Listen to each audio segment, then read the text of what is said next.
Meu nome é Sarah Mitchell, e durante 28 anos da minha vida, eu acreditei que família era sangue, lealdade e amor incondicional. Até o dia em que minha própria irmã me jogou na rua como se eu fosse lixo, ficou com tudo que era meu por direito e ainda sorriu enquanto eu saía pela porta. Ela pensou que havia vencido, pensou que eu desapareceria para sempre humilhada e quebrada. Mas o que ela não sabia, o que ninguém além da minha avó sabia, é que existe justiça nesse mundo.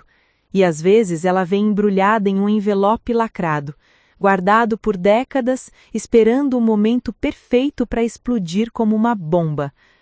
Esta é a história de como perdi tudo e de como recuperei muito mais do que jamais imaginei possível.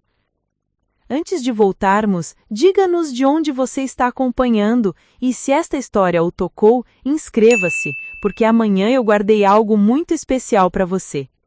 Crescer ao lado de Amanda foi como viver eternamente à sombra de um holofote que nunca se apagava. Desde pequenas, ficou claro para todos ao nosso redor que ela era a filha brilhante, a favorita, a que recebia elogios sem precisar fazer esforço. Eu era apenas Sarah, a irmã mais velha que passava despercebida. Nossa mãe morreu quando eu tinha apenas 7 anos e Amanda 5. Foi um acidente de carro rápido e brutal que nos deixou órfãs da noite para o dia. Nosso pai, Matthew Mitchell, nunca se recuperou completamente daquela perda. Ele se tornou um homem distante, sempre ocupado com o trabalho, sempre ausente emocionalmente. Quem realmente nos criou foi minha avó paterna, Dorothy Mitchell. Vovó Dorothy era uma mulher extraordinária. Tinha aquele jeito firme, mas carinhoso, de quem sobreviveu à Grande Depressão, criou 5 filhos sozinha depois que o meu avô morreu jovem e construiu um pequeno império imobiliário do zero. Ela era dona de várias propriedades comerciais na região central da cidade, além da enorme casa vitoriana onde morávamos, uma mansão de 3 andares com jardins que pareciam saídos de um conto de fadas. Vovó Dorothy me ensinou tudo, como cozinhar receitas de família, como cuidar das plantas, como administrar as finanças da casa, como negociar com inquilinos. Ela dizia que eu tinha cabeça para os negócios e que um dia eu seria responsável por manter o legado da família vivo. Eu passava horas com ela no escritório, aprendendo sobre contratos, investimentos, patrimônio. Amanda, por outro lado, não tinha interesse em nada disso. Ela queria holofotes, atenção, glamour. Desde adolescente, sonhava em ser atriz, modelo, influenciadora, qualquer coisa que a colocasse no centro das atenções. E nosso pai alimentava esse sonho cegamente. Pagava aulas de teatro caríssimas, sessões de fotos profissionais, cursos de passarela, tudo para Amanda. Quando eu pedia para fazer uma faculdade de administração, papai dizia que não havia dinheiro. Mas quando Amanda queria viajar para Los Angeles para fazer testes de elenco, de alguma forma o dinheiro aparecia. A diferença era gritante, mas eu engolia a mágoa e continuava trabalhando duro. Eu trabalhava em uma pequena agência de contabilidade no centro da cidade, ganhando o suficiente para pagar minhas próprias contas e ainda ajudar nas despesas da casa. Amanda? Ela mal conseguia manter um emprego por mais de 3 meses. Sempre havia uma desculpa, um conflito com o chefe, uma oportunidade melhor que nunca se concretizava. Mas vovó Dorothy via através de tudo isso. Ela nunca foi de falar abertamente sobre favoritos, mas eu sentia nas pequenas coisas, nos olhares de aprovação quando eu terminava de organizar as finanças da semana, nas conversas longas que tínhamos no jardim sobre o futuro, na forma como ela segurava minha mão e dizia: "Você é forte, Sarah, mais forte do que imagina." Quando vovó começou a ficar doente, foi como se o chão desaparecesse sobre meus pés. Ela tinha 84 anos e havia sido diagnosticada com câncer no pâncreas. Os médicos foram diretos. Não havia muito o que fazer além de deixá-la confortável. Eu larguei tudo para cuidar dela. Pedi demissão do trabalho, cancelei meus planos, dediquei cada segundo do meu dia para estar ao lado dela. Levava suas refeições na cama, administrava seus medicamentos, Lia para ela na noite, segurava sua mão quando a dor ficava insuportável. Dormia na poltrona ao lado do quarto dela para estar disponível a qualquer momento. Foram 6 meses exaustivos, dolorosos, mas também preciosos. Porque naquele tempo, vovó me contou histórias que eu nunca havia escutado. Sobre a sua juventude, sobre como ela construiu tudo sozinha, sobre os erros que ela cometeu e as lições que ela aprendeu. Amanda aparecia esporadicamente, sempre com desculpas. Tenho uma audição importante, estou fechando um contrato de publicidade, não consigo ver a vovó assim, me destrói emocionalmente. Mas a verdade é que ela simplesmente não se importava o suficiente para estar presente. Papai também estava ausente na maior parte do tempo, absorvido pelo trabalho. Ele dirigia uma concessionária de carros de luxo e passava os dias entre reuniões e eventos corporativos. Quando visitava a vovó, ficava minutos, desconfortável com a fragilidade dela, incapaz de lidar com a proximidade da morte. Foi numa tarde chuvosa de outubro que vovó Dorothy me chamou para uma conversa séria. Ela estava particularmente fraca naquele dia, mas os olhos dela ainda tinham aquele brilho determinado que eu conhecia tão bem. Sara, minha querida, ela disse, sua voz fraca, mas firme.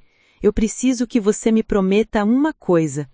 Qualquer coisa, vovó, eu respondi, segurando sua mão enrugada entre as minhas. Prometa que você nunca vai deixar ninguém diminuir o seu valor. Não importa o que aconteça depois que eu partir, não importa o que digam ou façam. Você é mais forte do que todos eles juntos. Você tem o meu sangue, a minha determinação, e isso vale mais do que qualquer herança material. Eu não entendi completamente o que ela quis dizer naquele momento. Achei que fosse apenas uma avó emotiva tentando confortar a neta nos últimos dias de vida. Mas agora, olhando para trás, percebo que ela sabia. Ela sabia exatamente o que estava por vir. Vovó Dorothy faleceu numa manhã tranquila de novembro. Ela simplesmente fechou os olhos e partiu, sem dor, sem drama. Eu estava ao lado dela, segurando sua mão como havia feito durante todos aqueles meses. E mesmo no meio da dor devastadora da perda, senti uma estranha paz, porque eu sabia que havia feito tudo o que podia. Havia estado presente até o último segundo. O funeral foi grande. Vovó era uma figura respeitada na comunidade, e dezenas de pessoas compareceram para prestar suas últimas homenagens. Amanda chorou copiosamente, de forma teatral, como se estivesse performando para uma plateia invisível. Papai manteve seu semblante sério e distante, cumprimentando convidados com apertos de mão firmes, mas vazios. Eu estava entorpecida, mal conseguia processar que ela realmente se fora. A mulher que me criou, que me ensinou tudo, que acreditou em mim quando ninguém mais acreditava. O vazio que ela deixou era imenso. 3 dias após o funeral, fomos convocados para a leitura do testamento no escritório de Harold Peterson, o advogado de longa data da família. Era um homem de seus 60 anos, cabelos grisalhos, óculos de aros dourados e um semblante sempre sério. Ele havia administrado os negócios de vovó por mais de 30 anos. Entramos na sala de reuniões, um ambiente formal com painéis de madeira escura e uma longa mesa de mágno. Papai sentou-se à cabeceira, Amanda ao seu lado, sempre estrategicamente posicionada. Eu me sentei do outro lado, sozinha, como sempre. Harold abriu uma pasta de couro marrom e começou a ler com voz monótona os termos legais do testamento. Havia disposições sobre doações para caridade, fundos para a manutenção dos túmulos da família, pequenas lembranças deixadas para amigos próximos. E então chegou a parte principal, a distribuição do patrimônio. A minha neta Amanda Mitchell, Harold leu, deixo a quantia de $50.000 para que possa investir em seus sonhos e projetos pessoais. Amanda sorriu, satisfeita, mas não surpresa, como se aquilo fosse um mínimo que merecia. Ao meu filho Matthew Mitchell, continuou Harold, deixo minha coleção de antiguidades e o veículo Mercedes-Benz 1995, além de 20% das ações das propriedades comerciais. Papai assentiu gravemente, como quem recebe uma responsabilidade pesada. E então, Harold fez uma pausa. Olhou para mim por cima dos óculos, uma expressão estranha no rosto. Algo entre simpatia e apreensão. A minha neta Sarah Mitchell, ele leu lentamente. Deixe o meu amor eterno e minha gratidão por todo o cuidado e dedicação que me ofereceu nos últimos anos de vida. Silêncio. Esperei. Certamente havia mais, tinha que haver mais. Mas Harold fechou a pasta. É isso? Perguntei, minha voz saindo mais aguda do que pretendia. Só amor e gratidão? É o que está registrado no testamento, respondeu Harold, evitando meu olhar. E o resto? Insisti, sentindo o pânico começar a subir pelo peito. As propriedades? A casa? Os 80% restantes das ações? Harold respirou fundo. Tudo isso foi deixado em nome de Matthew Mitchell, com uma cláusula específica determinando que Amanda Mitchell seja incluída como co-herdeira após completar 25 anos, idade que ela atingiu no mês passado. O mundo parou. Meu pai e minha irmã herdaram tudo, absolutamente tudo. A casa vitoriana que vovó construiu e que eu ajudei a manter durante anos, as propriedades comerciais que geravam renda mensal substancial, os investimentos, as economias, as joias de família. E eu? Eu recebi palavras bonitas num pedaço de papel. Isso não pode estar certo, murmurei, sentindo as lágrimas queimarem meus olhos. Eu cuidei dela. Eu estava lá todos os dias. Eu larguei a minha vida por ela. Sarah, disse papai, sua voz fria e distante, como sempre. Vovó Dorothy fez as suas escolhas. Ela sabia o que estava fazendo. Escolhas? Explodi. Que escolhas? Eu dediquei anos da minha vida para ela. Amanda mal apareceu. Talvez, disse Amanda, com um sorriso venenoso nos lábios, como se para mim não fosse o suficiente. Que ela quisesse compensar o fato de que papai sempre me apoiou mais. Equilíbrio familiar, sabe? Quis atravessar a mesa e arrancar esse sorriso do rosto dela. Mas Harold interveio. Lamento muito, Sarah, disse ele, e parecia genuíno. Mas legalmente não há nada que possa ser feito. O testamento é claro e foi assinado em plena consciência mental da falecida. Saí daquele escritório cambaleando, sentindo como se tivessem arrancado o meu chão, minhas paredes, meu teto, tudo o que eu acreditava sobre justiça, sobre família, sobre amor, havia desmoronado em questão de minutos. Mas o pior ainda estava por vir. Preparar e narrar essa história nos tomou bastante tempo. Então, se você estiver gostando, inscreva-se no nosso canal. Isso significa muito para nós. Agora, voltando à história. Os dias seguintes à leitura do testamento foram como viver num neprisádio, do qual eu não conseguia acordar. Voltei para casa naquela tarde completamente destruída, trancada no quarto que havia sido meu refúgio desde a infância. As paredes cobertas com fotografias da vovó e eu ao longo dos anos agora pareciam me julgar silenciosamente. Como se eu tivesse falhado em alguma forma. Papai não voltou para casa naquela noite. Amanda também não. Fiquei sozinha naquela mansão enorme, vagando pelos corredores vazios, tentando entender o que havia dado errado. Passei pela cozinha, onde vovó me ensinava a fazer suas tortas famosas, pelo jardim, onde passávamos horas conversando sobre a vida, pelo escritório, onde ela me mostrava como administrar os negócios com um punho firme, mas coração generoso. Cada cômodo era uma memória, cada objeto uma lembrança de tudo que perdemos juntas e de tudo que eu achava que ainda teria. Mas agora nada daquilo me pertencia mais. Na manhã seguinte, acordei com vozes altas vindas do andar de baixo. Desci as escadas ainda de camisola e encontrei Amanda na sala de estar, rodeada de catálogos de móveis e revistas de decoração espalhados pelo sofá que pertenceu à minha bisavó. Ah, você acordou, ela disse sem nem levantar os olhos. Ótimo, precisamos conversar. Conversar sobre o quê? Perguntei, minha voz ainda rouca de sono. Sobre a casa. E sobre você morar aqui. Senti um aperto no peito.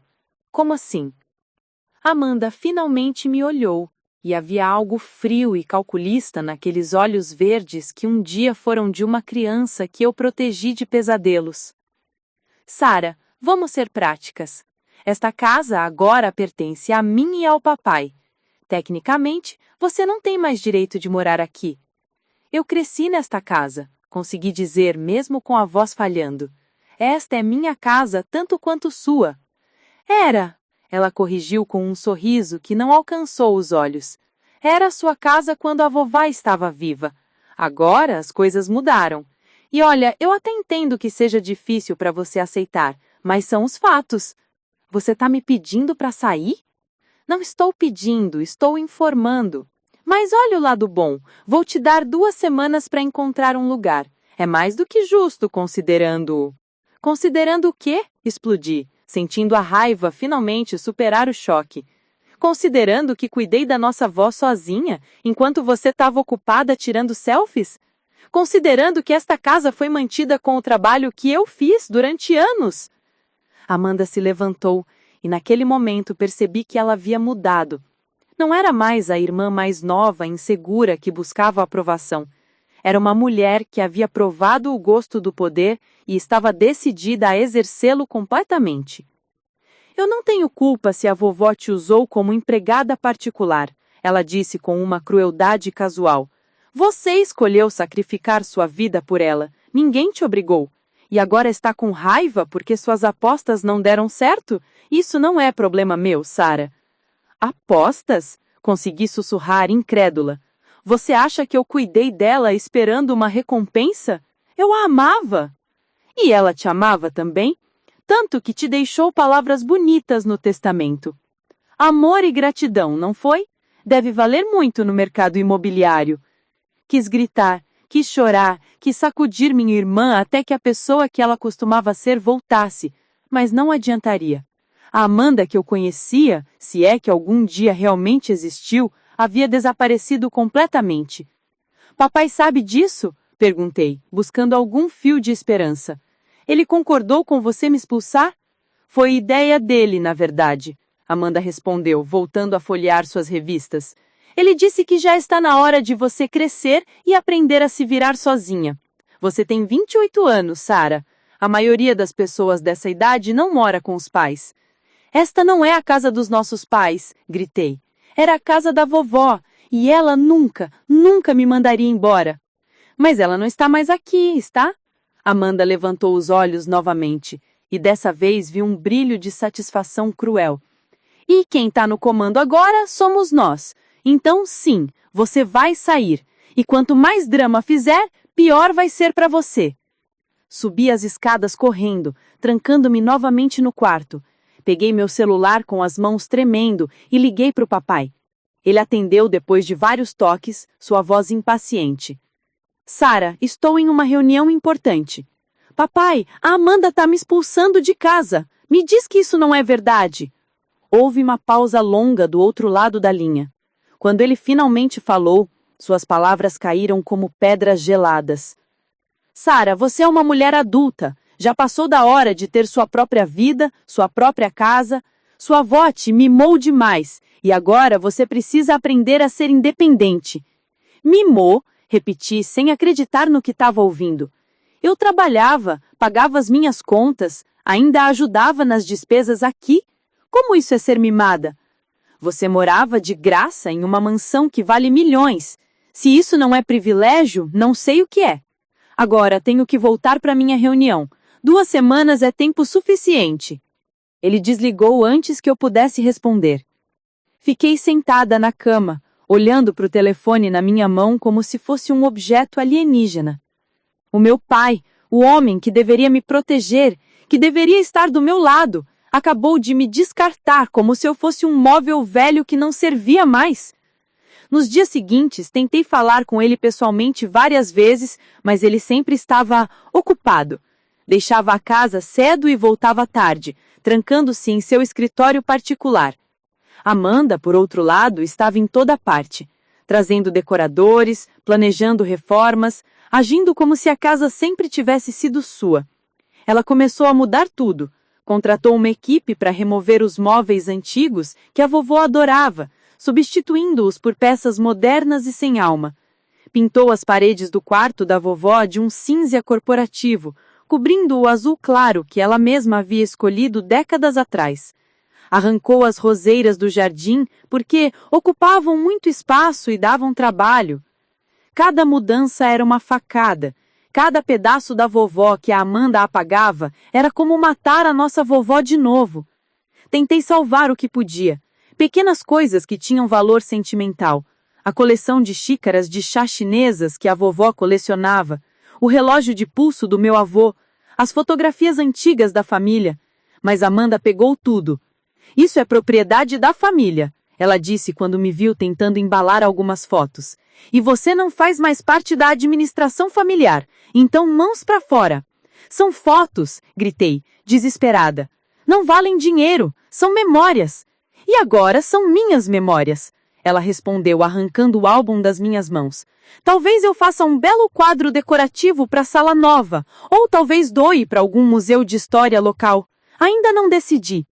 Foi nesse momento que percebi. Minha irmã não estava apenas executando um testamento. Ela estava me punindo. Por cada vez que vovó me elogiou, por cada vez que alguém disse que eu era responsável, por cada momento em que ela sentiu que ficou em segundo plano. Esta era a vingança dela, e ela estava saboreando cada segundo. No 10º dia, cheguei em casa do banco onde havia tentado conseguir um empréstimo para alugar um apartamento. Fui negada, é claro. Sem emprego fixo havia meses e sem referências sólidas, nenhuma instituição financeira queria me emprestar dinheiro. Encontrei todas as minhas coisas empilhadas na entrada da casa. Roupas, livros, objetos pessoais, tudo jogado em caixas de papelão como lixo para ser descartado.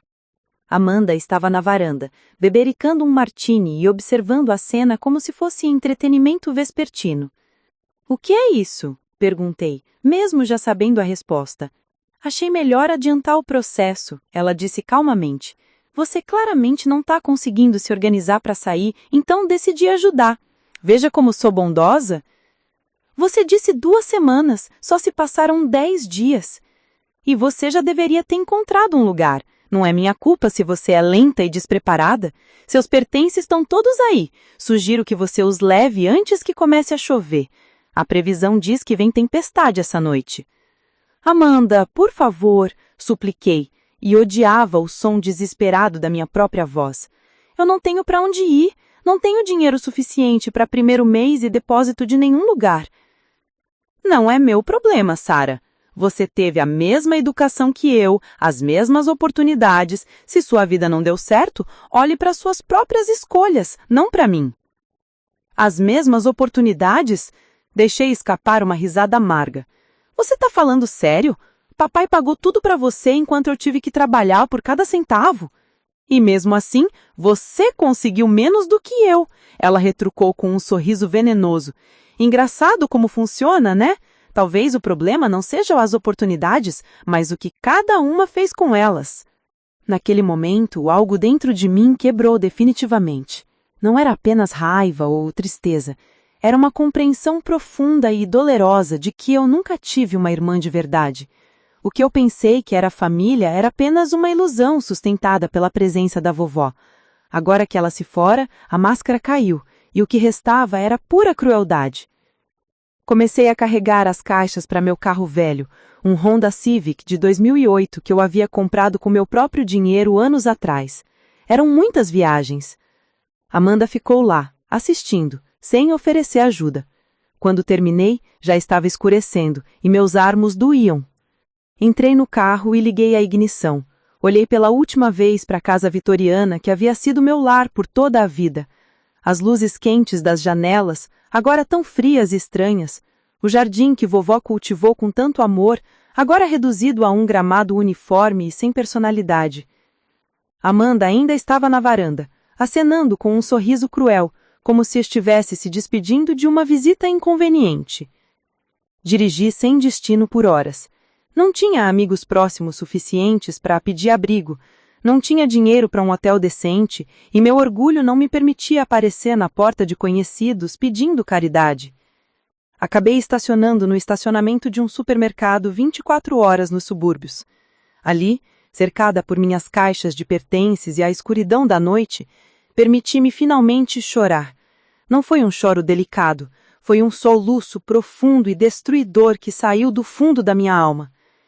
Chorei pela vovó que havia partido, pela família que nunca tive de verdade, pela casa que perdi, pelas memórias que foram apagadas, por tudo que eu acreditava e que se revelou uma mentira. Mas no fundo daquele desespero, começou a nascer algo diferente. Não era ainda raiva ou o desejo de vingança, era algo mais primitivo, a vontade de sobreviver. Porque se havia algo que a vovó Dorothy me ensinou, foi que mulheres da nossa linhagem não desistem. Nós caímos, sangramos, mas nos levantamos. E eu iria me levantar. Não sabia como ainda, não sabia quando, mas eu iria. Naquela noite, dormi no banco de trás do meu carro, coberta com um casaco velho, ouvindo o barulho distante do tráfego da rodovia. E pela primeira vez em semanas, não sonhei com a vovó. Sonhei com o futuro. Acordei com o sol batendo no vidro do carro e o corpo dolorido de uma noite mal dormida no banco traseiro. Eram 6 da manhã e o estacionamento já começava a encher com trabalhadores fazendo compras antes do expediente. Sentei-me, ajeitei o cabelo bagunçado e olhei ao redor tentando processar que aquela era agora a minha realidade.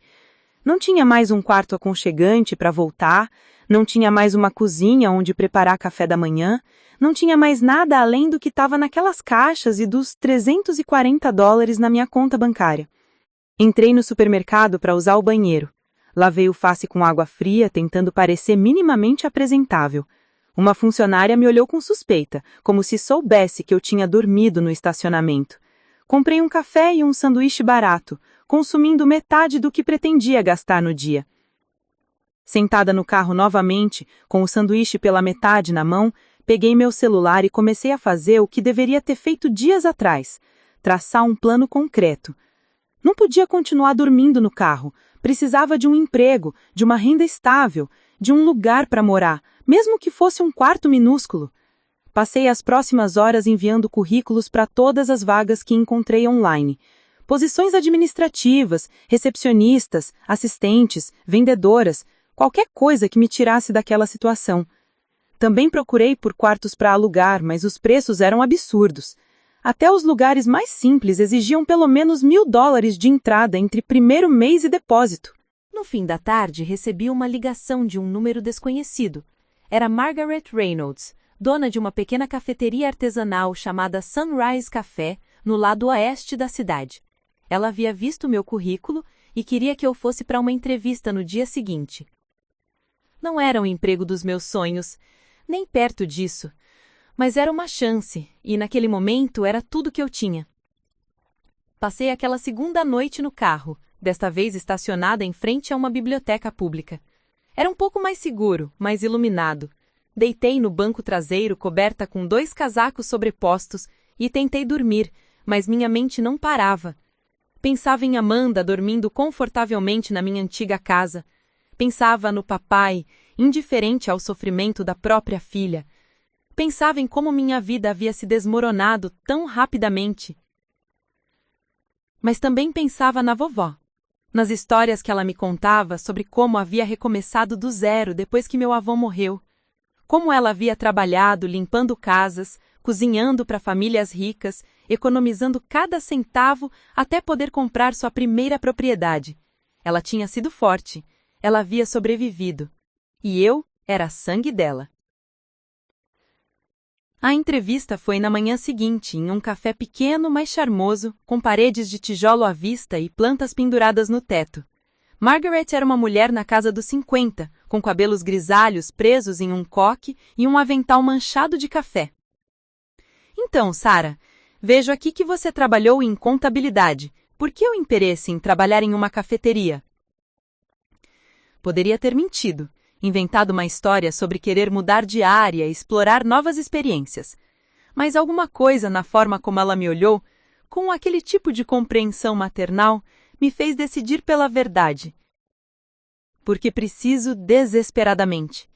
Perdi meu emprego há alguns meses para cuidar de minha avó doente. Ela faleceu recentemente e, Bem, as coisas ficaram complicadas com minha família. Eu preciso de trabalho, de renda, de estabilidade. E vou ser a melhor funcionária que você já teve se me der essa chance. Margaret me estudou por um longo momento, então assentou lentamente. Eu gosto de honestidade. E Deus sabe que preciso de alguém confiável. Minha última funcionária saiu sem aviso prévio semana passada. O pagamento é $10 por hora, 6 dias por semana, turnos de 8 horas. Não é muito, mas inclui alimentação durante o expediente. Você aceita? Sim, respondi, sem hesitar. Quando posso começar? Que tal agora? E foi assim que, naquela mesma manhã, comecei a trabalhar no Sunrise Café. Margaret me mostrou como operar a máquina de expresso, como preparar os sanduíches artesanais, como atender os clientes com um sorriso mesmo quando eu estava exausta. Era um trabalho físico, cansativo, completamente diferente de tudo que eu tinha feito antes. Mas era um trabalho.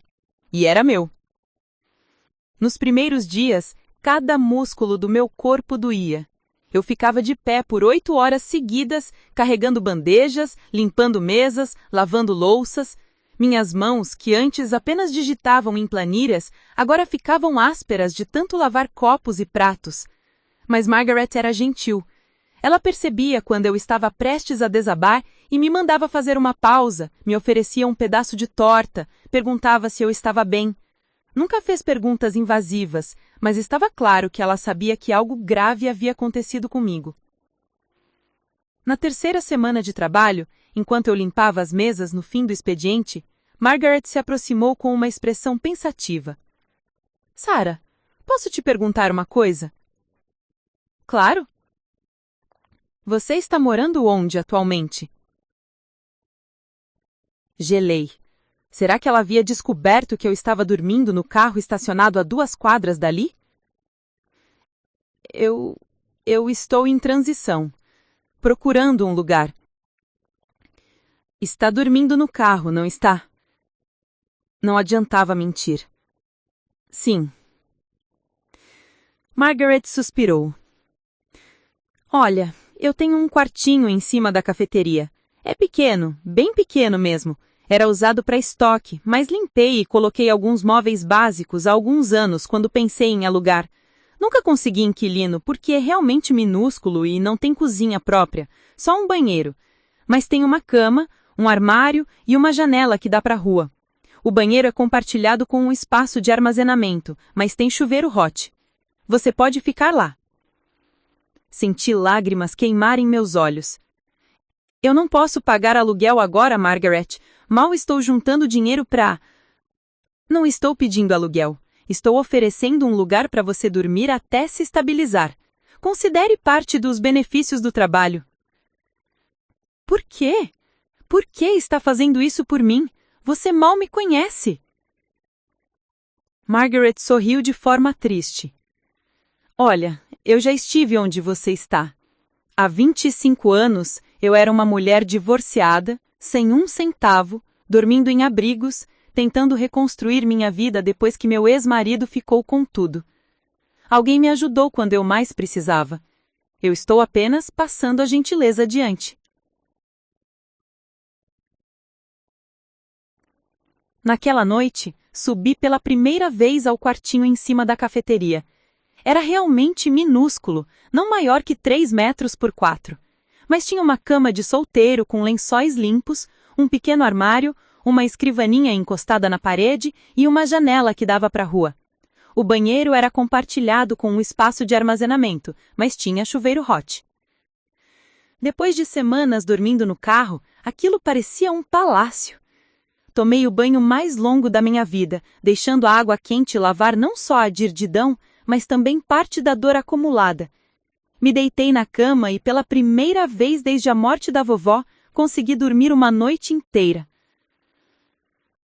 Os meses seguintes foram de trabalho árduo e reconstrução lenta.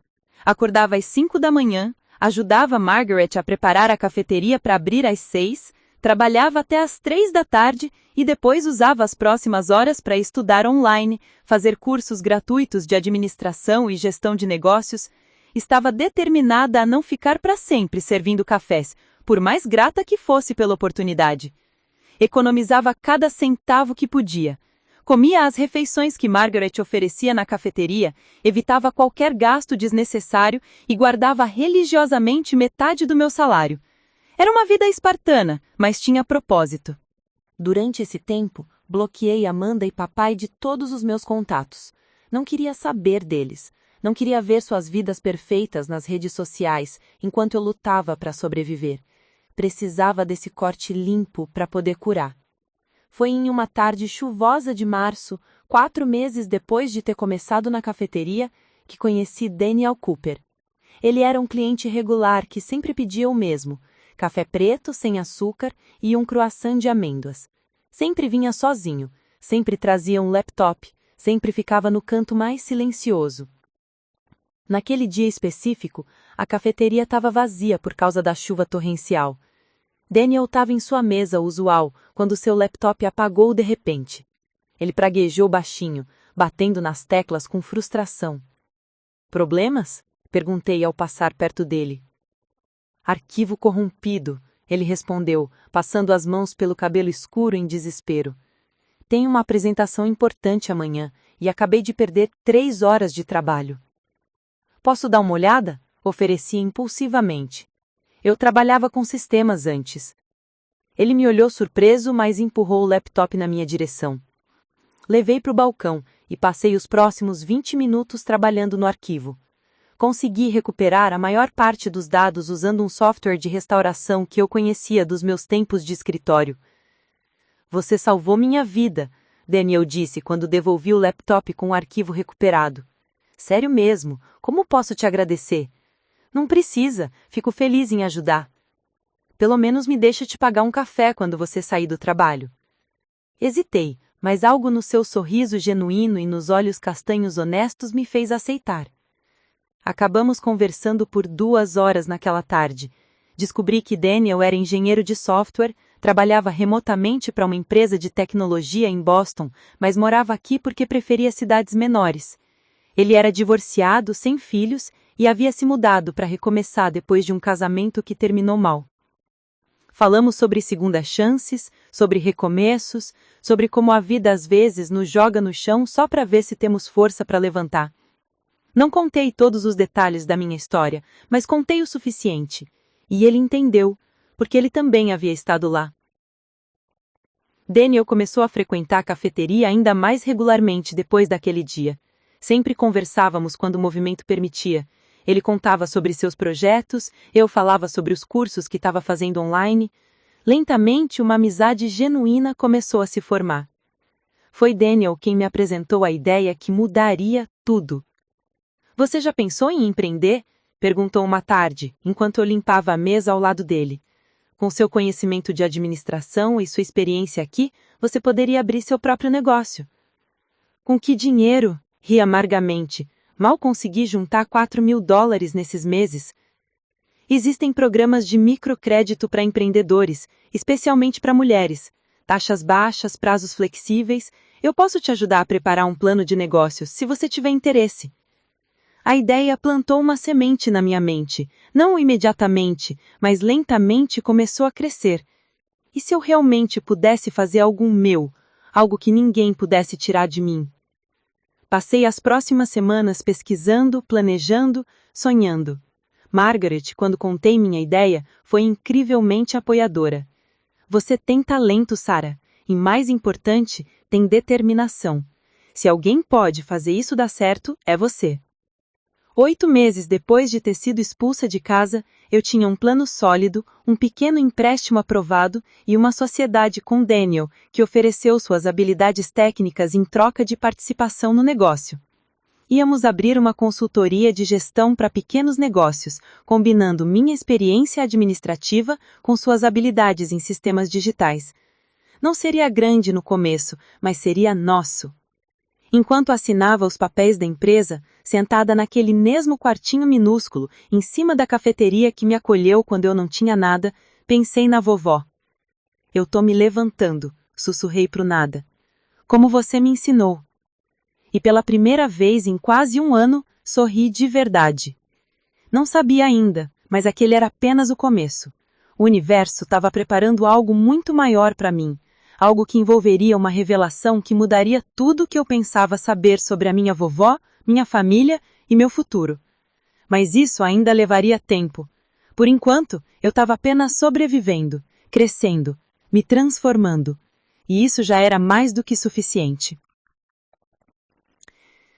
18 meses haviam passado daquela noite devastadora em que dormi pela primeira vez no banco do meu carro, e agora, sentada no pequeno escritório que Daniel e eu havíamos alugado no centro comercial da cidade, olhando para os 3 computadores funcionando e a lista crescente de clientes, mal conseguia acreditar na transformação. A Cooper & Mitchell Consulting tinha começado modestamente.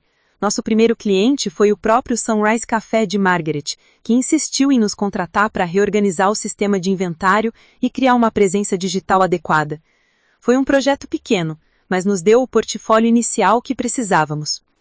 Daniel cuidava de toda a parte tecnológica, desenvolvendo sistemas simples, mais eficientes para gestão de estoque, vendas e relacionamento com clientes. Éramos uma dupla surpreendentemente eficaz. O boca a boca funcionou melhor do que esperávamos. Margaret recomendou nossos serviços para outros comerciantes da região. Uma padaria local nos contratou. Depois uma loja de roupa vintage. Então uma oficina mecânica que estava à beira da falência e que conseguimos reerguer em 4 meses de trabalho intenso. Cada sucesso gerava um novo cliente. Cada cliente satisfeito nos indicava para outros 2. Em menos de um ano, tínhamos 15 contratos ativos e uma lista de espera começando a se formar. Financeiramente, as coisas finalmente estavam melhorando. Consegui alugar um apartamento de verdade, pequeno, mas meu. Um estúdio no 3º andar de um prédio antigo, com cozinha própria, banheiro completo e até uma varanda minúscula onde coloquei 2 vasos de flores. Não era a mansão vitoriana onde cresci, mas era conquistado com meu próprio suor, e isso tinha um valor que nenhuma herança poderia comprar. Comprei móveis aos poucos, a maioria de segunda mão, mas em bom estado. Uma mesa de jantar simples, um sofá confortável, uma estante para os livros que comecei a colecionar novamente. Cada objeto tinha significado, porque eu havia trabalhado por ele. Ninguém poderia tirar aquilo de mim. Daniel e eu desenvolvemos uma amizade profunda durante esse período. Passávamos horas trabalhando juntos, discutindo estratégias, celebrando vitórias pequenas, consolando um ao outro quando projetos não davam certo. Ele era 3 anos mais velho que eu, tinha um senso de humor seco que me fazia rir nos momentos mais estressantes, e uma lealdade inabalável. Houve momentos em que me perguntei se aquela amizade poderia se transformar em algo mais. Às vezes, nossos olhares se encontravam por um segundo a mais. Às vezes, nossas mãos se tocavam acidentalmente sobre a mesa de trabalho e nenhum de nós se afastava imediatamente. Mas ambos tínhamos feridas ainda abertas de relacionamentos passados e nenhum estava pronto para arriscar estragar a parceria profissional que funcionava tão bem. Foi em uma tarde de junho, exatamente 2 anos após ter sido expulsa de casa, que recebi uma ligação que me pegou completamente de surpresa. O número no visor era desconhecido, mas da mesma área de onde eu havia crescido. Alô? Sarah Mitchell? Uma voz masculina perguntou do outro lado. Sim, quem fala? Meu nome é Thomas Brighton. Sou advogado do escritório Peterson e Associados. Acredito que você conhece meu sócio, Harold Peterson. Meu corpo inteiro ficou tenso ao ouvir aquele nome. Harold Peterson, o advogado que havia lido o testamento da vovó, que havia destruído minha vida com aquelas palavras frias e legais. Conheço, respondi cautelosamente. O que o senhor quer? Preciso marcar uma reunião urgente com você. É sobre o espólio de Dorothy Mitchell. Surgiram algumas questões que precisam ser discutidas pessoalmente. Questões? Repeti, sentindo meu coração acelerar. Que tipo de questões? O testamento já foi executado há 2 anos. Prefiro não discutir detalhes por telefone. Seria possível você vir ao escritório essa semana? É realmente importante, senhorita Mitchell. Parte de mim queria desligar na cara dele. Não queria reviver aquela dor. Não queria ter contato com nada relacionado àquele período sombrio da minha vida. Mas havia algo no tom urgente da voz de Thomas Brighton que me fez hesitar. Sexta-feira, disse, finalmente. Posso estar aí sexta-feira de manhã. Perfeito. 10 horas? 10 horas. Quando desliguei, minhas mãos tremiam. Daniel, que trabalhava na mesa ao lado, levantou os olhos. Tudo bem? Você ficou pálida. Contei sobre a ligação. Ele franziu a tensa, preocupado. Quer que eu vá com você? Não, respondi após pensar por um momento. Seja lá o que for, preciso enfrentar sozinha, mas obrigada por oferecer. Os dias até sexta-feira passaram em câmera lenta. Tentei me concentrar no trabalho, mas minha mente constantemente voltava para a ligação. O que poderia ser tão importante sobre o espólio depois de tanto tempo? Teria surgido alguma dívida que eles queriam me imputar? Algum problema com as propriedades que meu pai e Amanda agora controlavam? Na quinta noite, revirei meu guarda-roupa, decidindo o que vestir. Não queria parecer desesperada ou quebrada. Queria mostrar que havia me reerguido, que estava bem. Escolhi um conjunto de calça social cinza e uma blusa branca, simples, mas elegante. Profissional, confiante e digna. Na manhã de sexta, dirigi de volta à cidade onde cresci, pela primeira vez em 2 anos. As ruas eram ao mesmo tempo familiares e estranhas. Passei pela escola onde estudei, pela praça onde brincava quando criança, pelo mercado onde vovó fazia compras toda quinta-feira. Tudo parecia menor do que eu lembrava, mais apagado, como se eu tivesse crescido e aquele lugar tivesse encolhido. O escritório de Peterson e Associados ficava em um prédio histórico no centro antigo. Estacionei na rua, respirei fundo 3 vezes para acalmar os nervos e entrei. A recepcionista me conduziu a uma sala de reuniões no 2º andar. Era diferente daquela onde o testamento havia sido lido, menor, mais íntima, com grandes janelas que davam para a rua arborizada. Thomas Brighton me esperava. Era um homem na casa dos 40, cabelos castanhos começando a grisalhar nas têmporas, óculos de armação moderna e um terno azul marinho impecável. Ele se levantou quando eu entrei e estendeu a mão. Senhorita Mitchell, obrigado por vir. Apertei sua mão brevemente e me sentei. Vim porque disse que era urgente. Pode me explicar do que se trata? Thomas abriu uma pasta grossa sobre a mesa. Havia documentos, fotografias antigas e o que parecia ser uma carta envelhecida em um envelope lacrado. Antes de mais nada, preciso me desculpar em nome do escritório. Harold Pickerson está aposentado agora, mas ele me passou esse caso com instruções muito específicas antes de sair. E depois de revisar tudo, fica claro que houve irregularidades. Irregularidades? Minha voz saiu mais alta do que pretendia. Que tipo de irregularidades? O testamento que foi lido para você há 2 anos não era o documento mais recente de Dorothy Mitchell. O mundo parou. Como assim? Não era o mais recente? Thomas respirou fundo, claramente desconfortável. 3 semanas antes de falecer, sua avó veio a esse escritório e redigiu um novo testamento, um codicelo, para ser mais preciso, modificando substancialmente as disposições do testamento anterior. Harold Peterson estava presente, testemunhou o documento, mas por razões que ainda estamos investigando, ele optou por não apresentá-lo durante a leitura oficial. Senti como se o chão tivesse sumido sobre os meus pés. Por que ele faria isso? Ainda não temos certeza. Há indicações de que seu pai pode ter exercido algum tipo de pressão ou influência sobre Harold. Eles eram amigos de longa data, pertenciam ao mesmo clube de golfe, mas isso são apenas especulações no momento. O fato concreto é que existe um testamento mais recente, legalmente válido, que altera completamente a distribuição dos bens. E o que esse testamento diz? Perguntei, minha voz saindo como um sussurro. Thomas deslizou um documento pela mesa. Era uma cópia autenticada, com a assinatura inconfundível da vovó no final e data de 3 semanas antes de sua morte. Comecei a ler e, a cada linha, sentia o sangue pulsar mais forte nas minhas têmporas.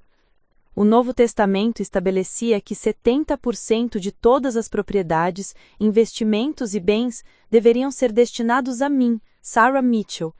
20% seriam divididos igualmente entre Matthew Mitchell e Amanda Mitchell. Os 10% restantes iriam para instituições de caridade especificadas. Além disso, havia cláusulas específicas. A casa vitoriana seria minha por direito, com a condição de que eu a mantivesse por pelo menos 10 anos antes de poder vendê-la. As propriedades comerciais mais lucrativas estariam sob minha gestão exclusiva. Amanda receberia uma quantia fixa em dinheiro, mas nenhuma participação nos negócios da família. Isso não pode ser real, murmurei, relendo o documento pela terceira vez. É completamente real e legal, Thomas confirmou. Temos 3 testemunhas além de Harold que assinaram o documento. Temos a gravação em vídeo de Dorothy lendo e confirmando suas vontades, procedimento padrão que nosso escritório adotou anos atrás. Não há como contestar a validade. Por que ela mudou tudo? Perguntei, ainda tentando processar. Há uma carta, Thomas disse, empurrando o envelope lacrado na minha direção. Ela deixou instruções específicas de que deveria ser entregue a você pessoalmente quando o testamento real fosse apresentado. Prefiro que você leia em particular. Peguei o envelope com mãos trêmulas. Era de papel pesado, creme, com meu nome escrito na caligrafia elegante da vovó no final, e data de 3 semanas antes de sua morte. Comecei a ler, e a cada linha, sentia o sangue pulsar mais forte nas minhas têmporas. O Novo Testamento estabelecia que 70% de todas as propriedades, investimentos e bens deveriam ser destinados a mim, Sarah Mitchell.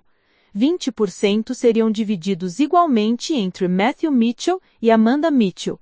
Os 10% restantes iriam para instituições de caridade especificadas. Além disso, havia cláusulas específicas.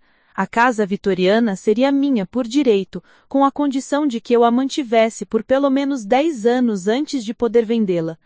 As propriedades comerciais mais lucrativas estariam sob minha gestão exclusiva. Amanda receberia uma quantia fixa em dinheiro, mas nenhuma participação nos negócios da família. Isso não pode ser real, murmurei, relendo o documento pela terceira vez. É completamente real e legal, Thomas confirmou. Temos 3 testemunhas além de Harold que assinaram o documento. Temos a gravação em vídeo de Dorothy lendo e confirmando suas vontades, procedimento padrão que nosso escritório adotou anos atrás. Não há como contestar a validade. Por que ela mudou tudo? Perguntei, ainda tentando processar. Há uma carta, Thomas disse, empurrando o envelope lacrado na minha direção. Ela deixou instruções específicas de que deveria ser entregue a você pessoalmente quando o testamento real fosse apresentado. Prefiro que você leia em particular. Peguei o envelope com mãos trêmulas. Era de papel pesado, creme, com meu nome escrito na caligrafia elegante da vovó no final, e data de 3 semanas antes de sua morte. Comecei a ler, e a cada linha, as lágrimas começaram a cair antes mesmo de terminar o primeiro parágrafo. A carta explicava tudo. Como vovó havia percebido a crueldade de Amanda, a negligência do meu pai, a dinâmica doentia da família. Como ela havia testado todos nós nos seus últimos meses, observando quem realmente se importava, quem estava presente, quem amava de verdade. Ela escreveu sobre o Primeiro Testamento ser uma armadilha intencional, uma forma de revelar os verdadeiros caracteres de cada um. E que ela sabia que eu seria forte o suficiente para sobreviver mesmo sem herança, porque força não se herda, se constrói. Perdoe-me por te fazer passar por isso, minha querida Sarah, dizia um trecho, mas eu precisava ter certeza. Precisava que você descobrisse sua própria força longe da sombra do dinheiro da família. E agora que descobriu, agora que se reerguer sozinha, você está pronta para receber não apenas bens materiais, mas o verdadeiro legado, o conhecimento de que você é inquebrantável. Chorei ali, naquele carro estacionado por quase 1 hora. Não eram tiras de tristeza, mas de alívio, de compreensão, de uma dor que finalmente começava a fazer sentido.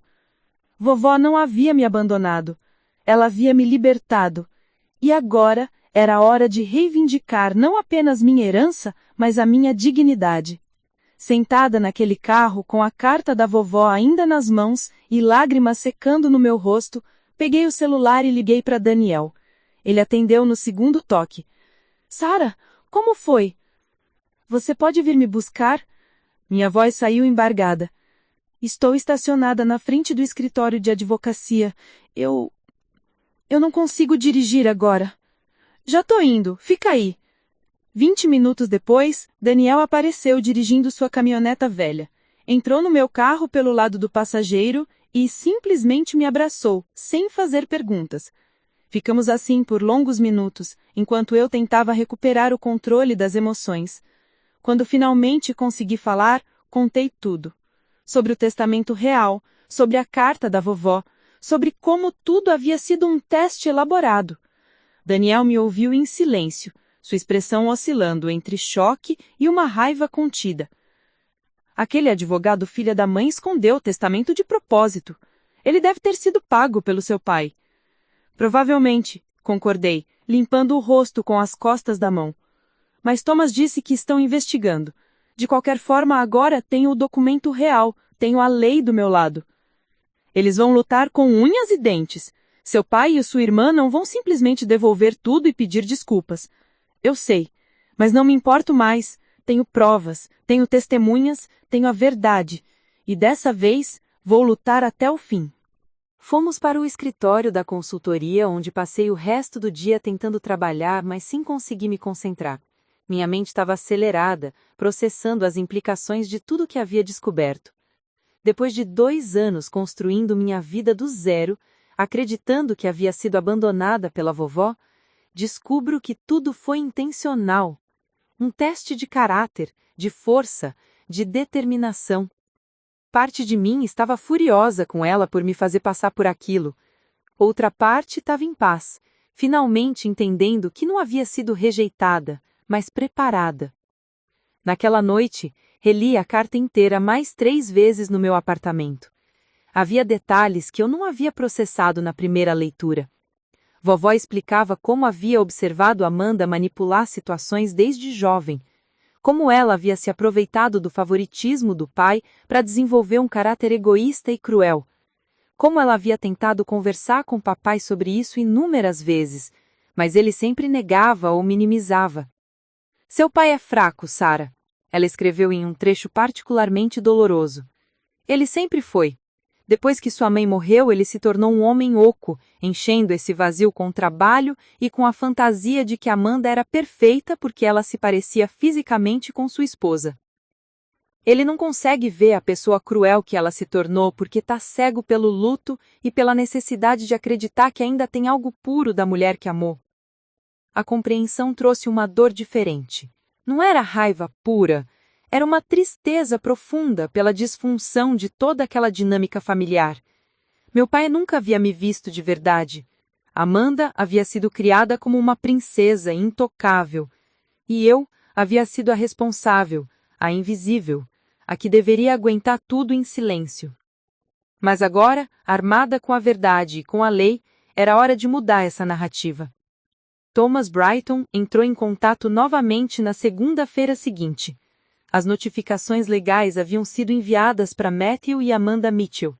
Eles tinham 10 dias para responder e iniciar o processo de devolução dos bens, ou enfrentaríamos um processo judicial completo. Devo avisá-la, Thomas disse ao telefone, que seu pai já contratou Benjamin Walsh como advogado. É um dos melhores litigantes da região. Isso vai ficar feio. Deixa ficar, respondi com uma calma que me surpreendeu. Eu não tenho nada a esconder. Não fiz nada de errado. Eles é que ficaram com o que não era deles. Ótima atitude. Vamos precisar dela. Nos dias seguintes, mergulhei no trabalho como forma de manter a sanidade. Tínhamos acabado de fechar contrato com uma rede de 3 restaurantes que precisavam de reestruturação completa. Era um projeto grande, complexo, que exigia toda a minha atenção. Daniel notou que eu estava usando o trabalho como fuga, mas sabiamente não comentou nada. Foi na quinta-feira daquela semana que meu telefone tocou com um número que eu não via há 2 anos. Amanda. Considerei não atender, mas a curiosidade foi mais forte. Alô? Você tem que estar brincando. A voz dela veio cortante, sem nenhum cumprimento. Você realmente acha que vai conseguir roubar a nossa herança? Nossa, repeti, sentindo a velha raiva começar a ferver. Não existe nossa herança, Amanda. Nunca existiu. Era minha desde que vovó escreveu o testamento real. Esse testamento é fraudulento. Papai disse que vovó estava senil nos últimos meses, que qualquer coisa que ela assinou não é válida. Ela estava perfeitamente lúcida e existem 3 médicos que podem atestar isso, além de gravações em vídeo. Você realmente quer ir por esse caminho? Houve uma pausa. Eu podia ouvir a respiração pesada dela do outro lado da linha. Sarah, olha... O tom mudou, ficando mais suave, quase suplicante.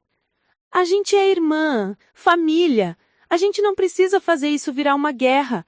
Podemos dividir tudo de forma justa, sem advogados, sem processos. Ri, um som amargo que me surpreendeu. Agora você é minha irmã? Agora somos família? Você não pensou nisso quando me jogou na rua com 2 caixas de roupas, lembra? Quando destruiu o jardim da vovó? Quando apagou cada vestígio dela da casa? Aí eu estava chateada, lidando com o luto do meu próprio jeito. Você estava celebrando, corrigi friamente. Você conseguiu exatamente o que sempre quis, ser o centro das atenções, ter tudo para você, ver-me destruída. Bem, notícia ruim, Amanda. Eu não fui destruída. E agora vou recuperar o que sempre foi meu. Você vai se arrepender disso. A voz dela voltou ao tom venenoso anterior. Papai não vai deixar você roubar o que é dele. Nós vamos lutar e vamos enterrar você em processos até você desistir. Tentem, respondi simplesmente. Eu tenho tempo, tenho verdade e tenho uma avó que me amou o suficiente para ter certeza de que a justiça seria feita. Vocês têm o quê? Ganância e um advogado caro? Desliguei antes que ela pudesse responder. Minhas mãos tremiam, mas não de medo. Era adrenalina, raiva há muito tempo contida, finalmente encontrando vazão. Daniel, que havia escutado minha parte da conversa, se aproximou. Você tá bem? Tô ótima, respondi. E era verdade. Pela primeira vez em anos, eu tô realmente ótima. A notificação formal chegou 1 semana depois. Matthew Mitchell e Amanda Mitchell estavam contestando o testamento e movendo um contraprocesso, alegando que eu havia manipulado Dorothy em seu leito de morte para alterar o testamento em seu favor. Alegavam também que o escritório Peterson & Associates havia agido de forma antiética em esconder o documento original. Era tão absurdo que seria cômico se não fosse minha vida sendo arrastada na lama. Thomas me chamou para uma reunião de emergência. Ele estava visivelmente irritado quando entrei no escritório dele. Eles estão jogando sujo. Eles estão tentando inverter a narrativa, fazer parecer que você é a vilã. Já começaram a espalhar histórias para conhecidos em comum, dizendo que você estava distanciada da família, que apareceu só quando a vovó estava morrendo para garantir herança. As pessoas que me conhecem sabem a verdade, respondi, embora meu estômago tivesse embrulhado. Mas as pessoas que não conhecem vão acreditar na versão mais dramática. E seu pai é bem conectado nesta cidade. Ele conhece gente, tem influência. Então o que fazemos? Lutamos com fatos. Temos documentação completa dos seus 6 meses cuidando de Dorothy. Temos registros médicos mostrando que você era a única visitante regular. Temos depoimentos de vizinhos, de médicos, de enfermeiras. E mais importante, temos a gravação dela explicando exatamente por que estava fazendo o que estava fazendo. Gravação? Thomas assentiu e ligou um laptop sobre a mesa. Ela pediu para gravarmos isso 3 dias antes de ela assinar o Novo Testamento. Disse que queria deixar tudo cristalino, sem espaço para interpretações. Ele apertou play e a imagem de vovó Dorothy apareceu na tela. Ela estava sentada em uma cadeira no próprio escritório de advocacia, visivelmente frágil, mas com os olhos brilhantes e alerta. Usava seu cardigan azul favorito e segurava uma xícara de chá. Meu nome é Dorothy Ann Mitchell, ela começou, sua voz fraca, mas firme. Estou gravando este depoimento em plena consciência mental, sem qualquer tipo de coação ou influência externa. Meus médicos, Dr. Richard Foster e Dra. Helen Morrison, podem atestar que eu estou lúcida e capaz de tomar decisões legais. Ela fez uma pausa para tomar um gole de chá e meu coração apertou vendo aquele gesto tão familiar. Estou alterando meu testamento para corrigir uma injustiça que percebi tarde demais. Durante anos, permiti que uma dinâmica familiar tóxica se estabelecesse sob meu teto. Meu filho Matthew, cegado pelo luto, criou sua filha mais nova, Amanda, com um favorecimento extremo. Enquanto isso, minha neta Sarah foi negligenciada, sobrecarregada com responsabilidades e tratada como se seu valor estivesse condicionado à sua utilidade. As palavras dela ecoaram pela sala e lágrimas começaram a escorrer pelo meu rosto. Nos últimos 6 meses de minha vida, apenas Sarah esteve ao meu lado.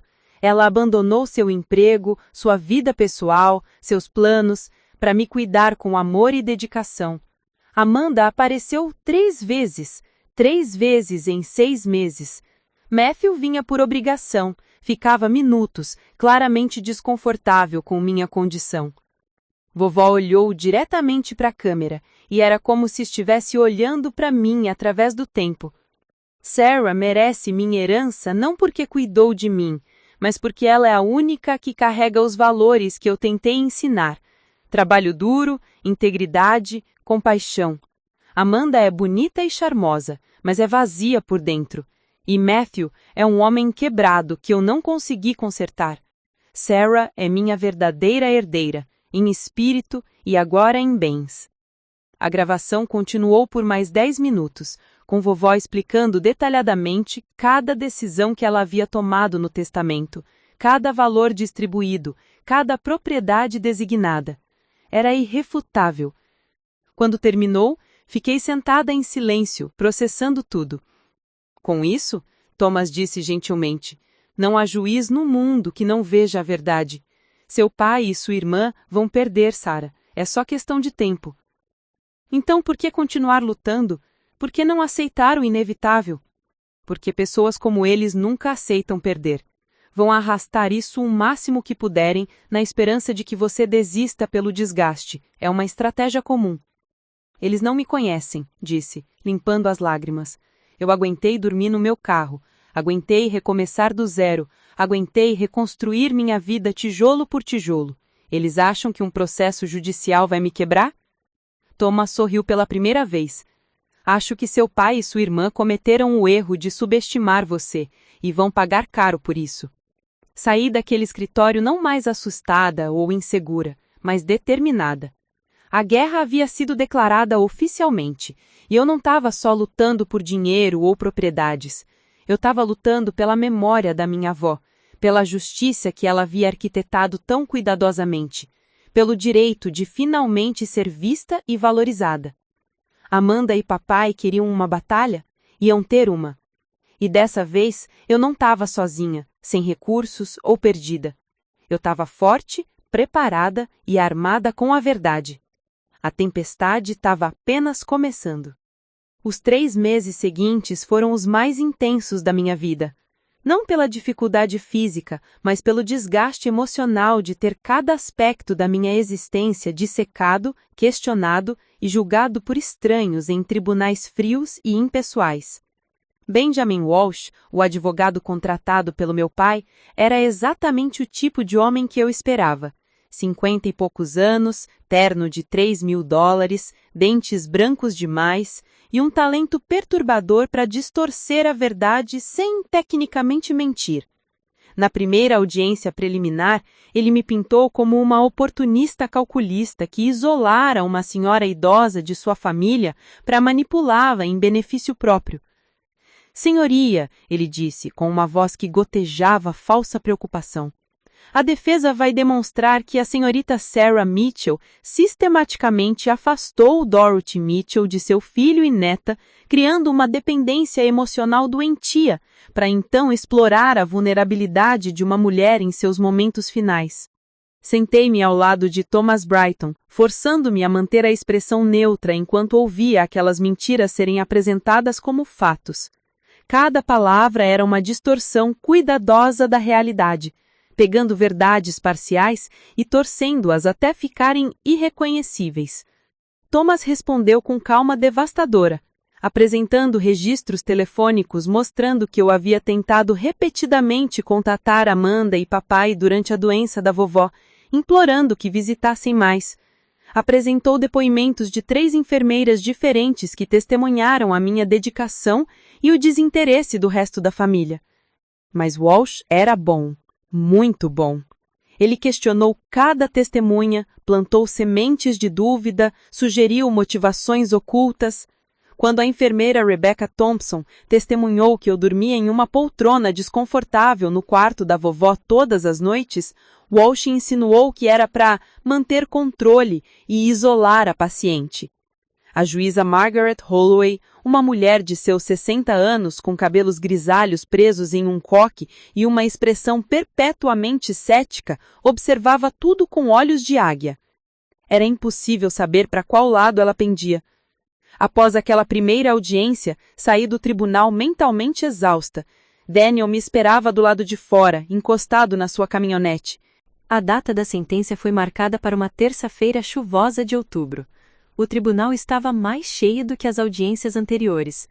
A notícia do caso havia se espalhado pela comunidade, e havia curiosos querendo assistir ao desfecho do drama familiar dos Mitchell.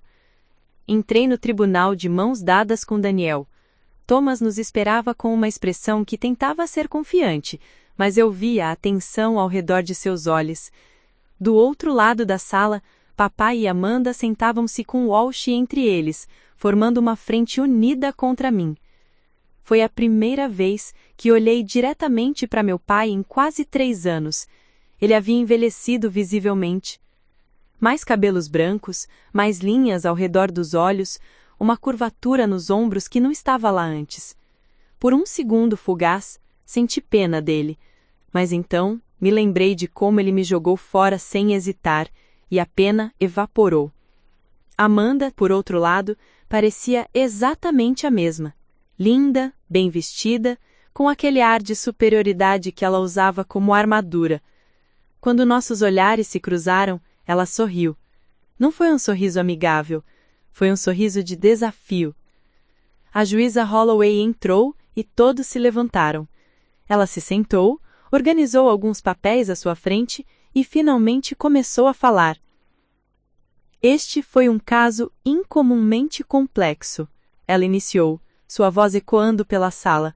Não por questões legais, que são bastante claras, mas por questões morais e familiares que permearam cada aspecto das audiências.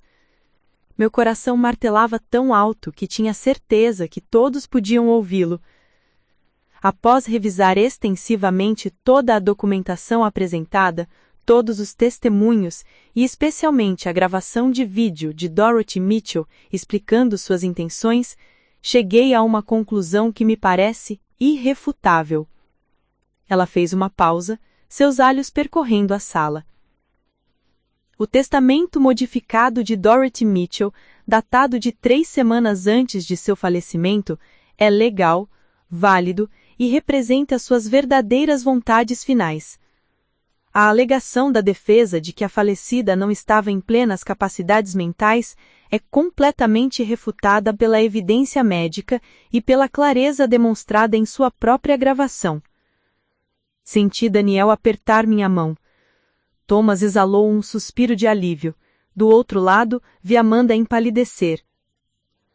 Além disso, a juíza continuou, as alegações de que a senhorita Sarah Mitchell manipulou ou coagiu a falecida não encontram suporte em nenhuma evidência apresentada. Pelo contrário, o registro mostra dedicação, amor e sacrifício pessoal significativo por parte da senhorita Mitchell. Ela pausou novamente, ajustando os óculos. Quanto à acusação de que o escritório Petersen & Associates agiu de forma antiética ao não apresentar imediatamente o testamento modificado, isso é matéria para a investigação separada pela Ordem dos Advogados, mas não afeta a validade do documento em si. Portanto, minha decisão é a seguinte: Matthew Mitchell e Amanda Mitchell devem devolver todos os bens recebidos através do testamento anterior, a Sarah Mitchell, conforme estipulado no testamento válido e final de Dorothy Mitchell. Isso inclui a propriedade residencial, 70% das propriedades comerciais e investimentos e todos os itens pessoais que foram especificamente designados. O martelo bateu, selando a decisão. Havia vencido. Oficialmente, legalmente, completamente. O tribunal explodiu em murmúrios. Amanda se levantou bruscamente, quase derrubando a cadeira. Papai permaneceu sentado olhando para as próprias mãos como se estivesse em choque. Walsh murmurou algo para eles, provavelmente sobre possibilidades de apelação. Thomas se virou para mim com um sorriso enorme. Parabéns, Sarah, você recuperou o que era seu. Mas estranhamente não senti triunfo imediato. Senti alívio, sim, validação, com certeza, mas também uma tristeza profunda pelo desperdício de tudo aquilo, pela família que eu nunca realmente tive, pelas relações que foram destruídas não pela herança, mas pela ganância e crueldade que a herança apenas revelou.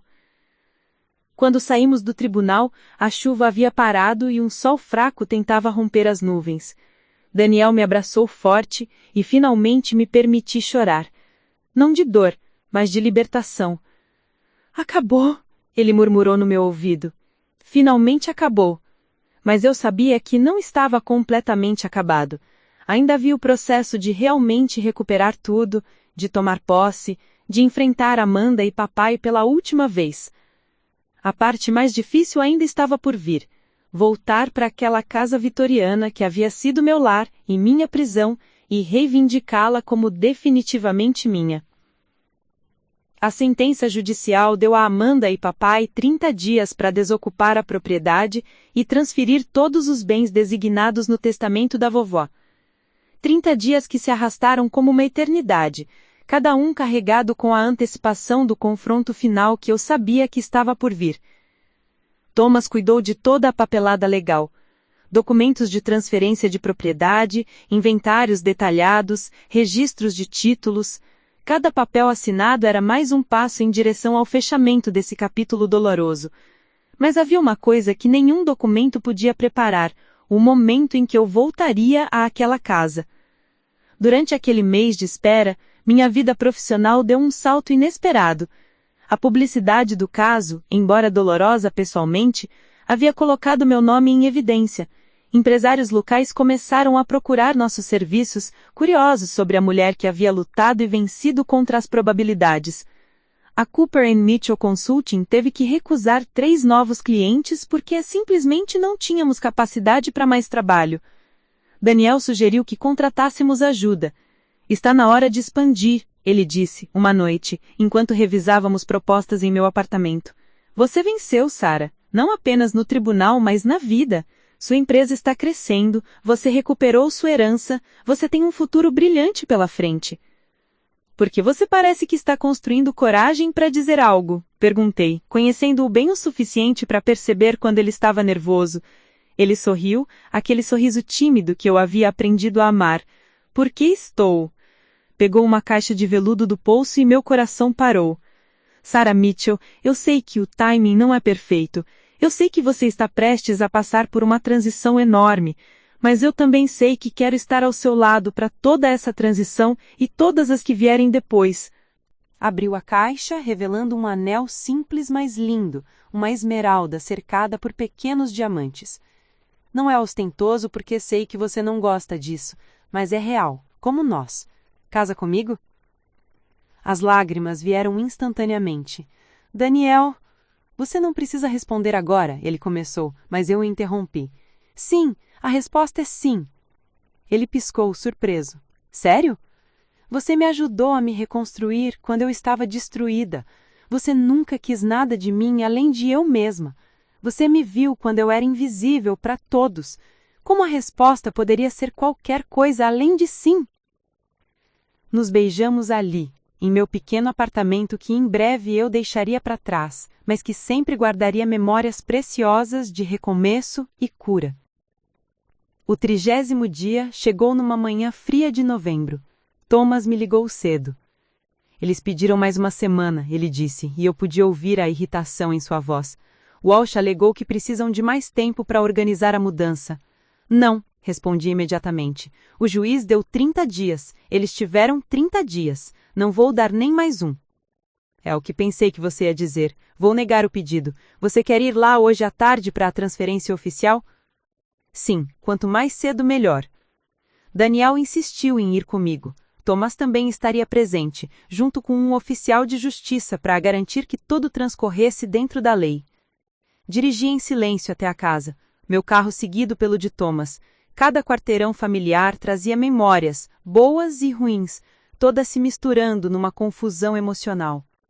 E então, lá estava ela, a mansão vitoriana de 3 andares com suas janelas altas e jardins que um dia eram magníficos, mas mesmo à distância podia ver que a casa estava diferente.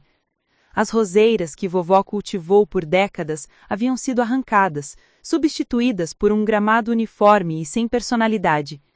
A pintura externa, que era de um azul suave, agora estava em um cinza corporativo, frio. Até a porta da frente, que era de madeira entalhada original, havia sido trocada por algo moderno e sem alma. Amanda havia tentado apagar vovó de cada centímetro daquele lugar. Estacionamos na entrada circular. A caminhonete de mudança já estava lá, com 2 homens carregando caixas. A porta da frente estava aberta e podia haver movimento lá dentro. Pronta? Daniel perguntou suavemente, segurando minha mão. Tanto quanto posso estar. Entramos juntos. O interior era ainda pior que o exterior. Os pisos de madeira originais, que vovó mantinha polidos como espelhos, agora estavam cobertos por carpete bege genérico. As paredes, que eram cobertas com papel de parede floral, haviam sido pintadas de branco estéril. Os lustres antigos haviam sido substituídos por iluminação moderna e sem graça. Amanda estava no meio da sala de estar, supervisionando os carregadores. Ela usava calça jeans rasgada e uma blusa de seda cara, o cabelo preso em um rabo de cavalo desarrumado. Quando me viu, seu rosto se contorceu em uma expressão de desdém puro. Então você realmente veio cobrar seu prêmio, ela disse, voz gotejando veneno. Esta é minha casa, respondi calmamente. Sempre foi. Você apenas a ocupou temporariamente. Ocupou? Ela riu, mas era um som amargo. Eu vivi aqui, Sarah. Fiz reformas, melhorei o lugar, transformei essa relíquia empoeirada em algo moderno. Você destruiu cada memória que existia aqui, corrigi, olhando ao redor para as mudanças que ela havia feito. Você apagou vovó como se ela nunca tivesse existido. Ela me deixou com migalhas. Amanda explodiu, finalmente mostrando a raiva que vinha segurando. $50.000 miseráveis enquanto você fica com tudo. Você que sempre foi a chata, a certinha, a favorita secreta. Eu não era a favorita, disse firmemente. Eu estava presente. Existe uma enorme diferença. E vovó viu isso, mesmo que você nunca tenha conseguido. Papai desceu as escadas naquele momento, carregando uma caixa. Ele parou ao me ver e por um longo momento ficamos apenas nos olhando. Ele havia envelhecido ainda mais desde o tribunal. Parecia menor de alguma forma, diminuído. Sarah, ele disse, sua voz rouca, você não precisa fazer isso. Podemos chegar a um acordo, dividir tudo de forma justa. Justa? Repeti incrédula. Agora você se preocupa com justiça? Onde estava essa preocupação quando me jogou na rua, quando ficou do lado dela, apontei para Amanda, enquanto ela destruía tudo que vovó construiu? Eu sou seu pai, ele disse, e pela primeira vez ouvi algo parecido com emoção em sua voz. Não importa o que aconteceu, ainda somos família. Família, murmurei, sentindo a palavra perder significado na minha boca. Família não te abandona quando você mais precisa. Família não escolhe favoritos. Família não deixa você dormir no seu carro enquanto vive em mansões herdadas. Eu não sabia que você estava dormindo no carro, ele disse fracamente. Você não quis saber. Existe diferença. Você tinha meu número, papai. Você poderia ter ligado a qualquer momento nesses 3 anos, mas não ligou, porque era mais fácil acreditar na narrativa que Amanda construiu, onde eu era a vilã gananciosa e ela a vítima incompreendida. Thomas se aproximou, segurando uma prancheta. Senhor Mitchell, senhora Mitchell, precisamos formalizar a transferência. Onde estão as chaves? Amanda jogou um molho de chaves na direção de Thomas com força desnecessária. Elas caíram no chão com um barulho metálico. Fique com tudo, ela cuspiu. Fique com esta casa velha e deprimente, com as propriedades que dão trabalho, com as responsabilidades que você ama. Mas saiba uma coisa, Sarah, você não ganhou. Você só provou que é mesquinha o suficiente para destruir a sua própria família por dinheiro. E eu não destruí nada, respondi, minha voz finalmente tremendo com emoção contida. Vocês fizeram isso muito antes de qualquer testamento ou herança. Vocês destruíram quando decidiram que eu não valia tanto quanto ela, quando me usaram e depois me descartaram, quando apagaram cada memória de uma mulher que nos amou e tentou nos ensinar valores que vocês nunca quiseram aprender. Amanda abriu a boca para responder, mas papai colocou a mão em seu ombro. Vamos, ele disse cansadamente. Não adianta mais. Eles saíram, seguidos pelos carregadores com as últimas caixas.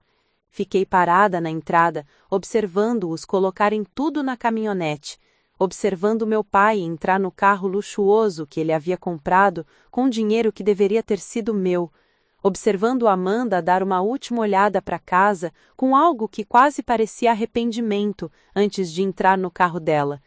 E então eles se foram.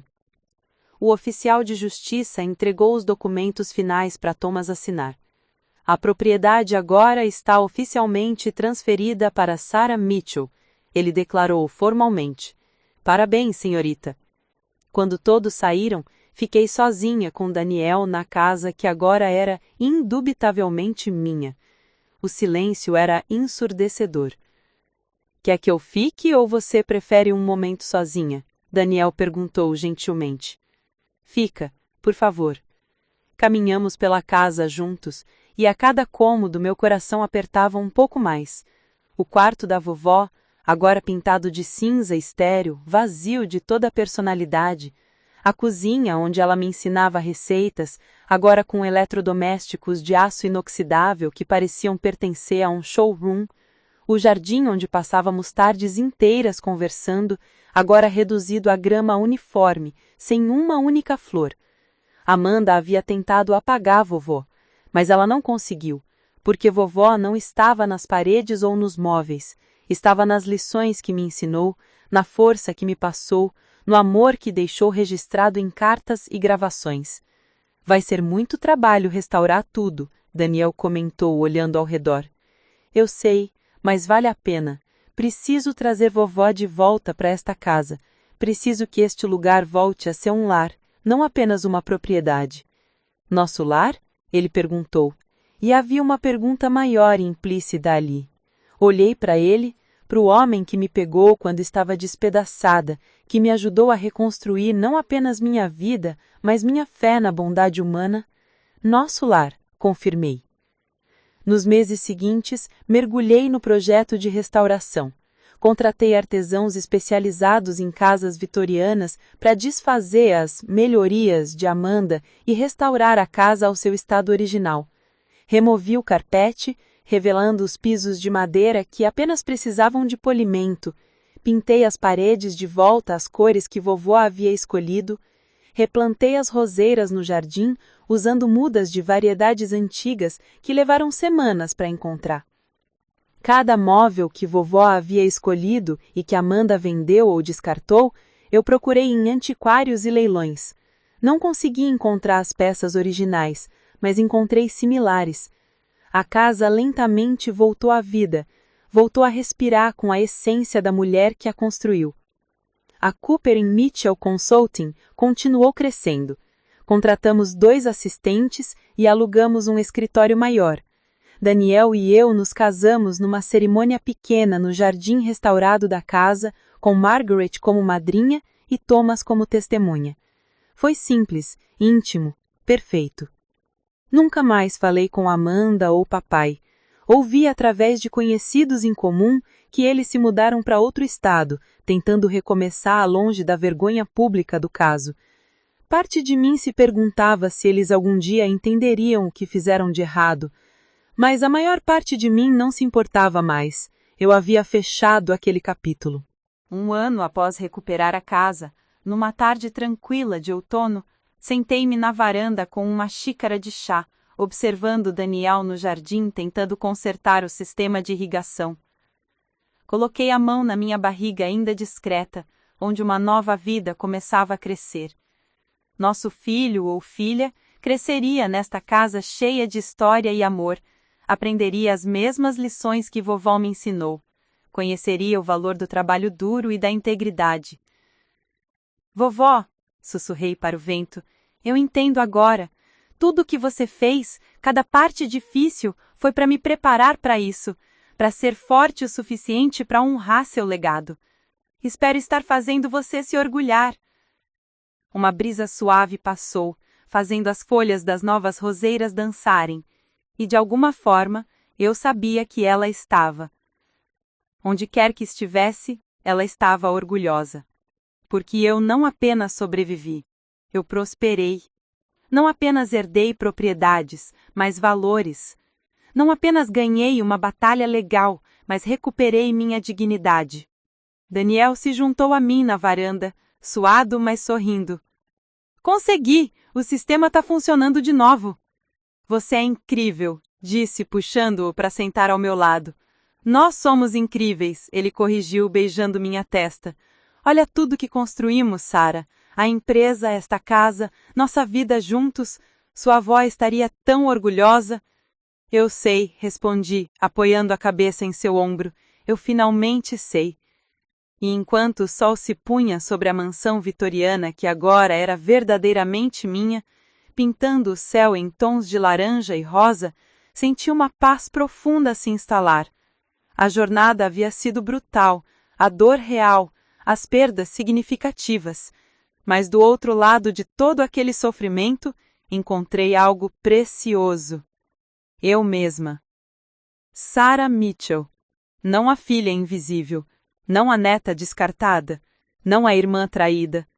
Apenas Sarah. Forte, íntegra, completa. E isso, percebi, era a verdadeira herança que vovó havia me deixado. Não a casa ou as propriedades ou o dinheiro, mas o conhecimento de que eu era suficiente. Sempre fui, sempre seria.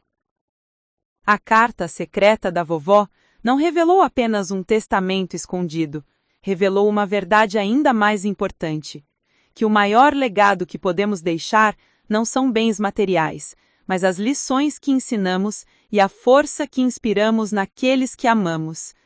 E essa lição eu passaria adiante, para meu filho ou filha que estava por vir, para os jovens empreendedores que orientávamos em nossa empresa, para qualquer pessoa que cruzasse meu caminho e precisasse ouvir que é possível se levantar, não importa quão dura seja a queda. Porque se eu conseguir, qualquer um pode.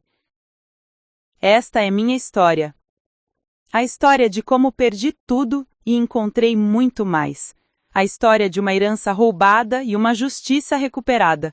Mas, acima de tudo, é a história de uma mulher que aprendeu que seu valor nunca dependeu de propriedades ou aprovação familiar, mas sempre esteve dentro dela mesma, esperando ser descoberto. E agora, finalmente, eu estava em casa, em todos os sentidos da palavra.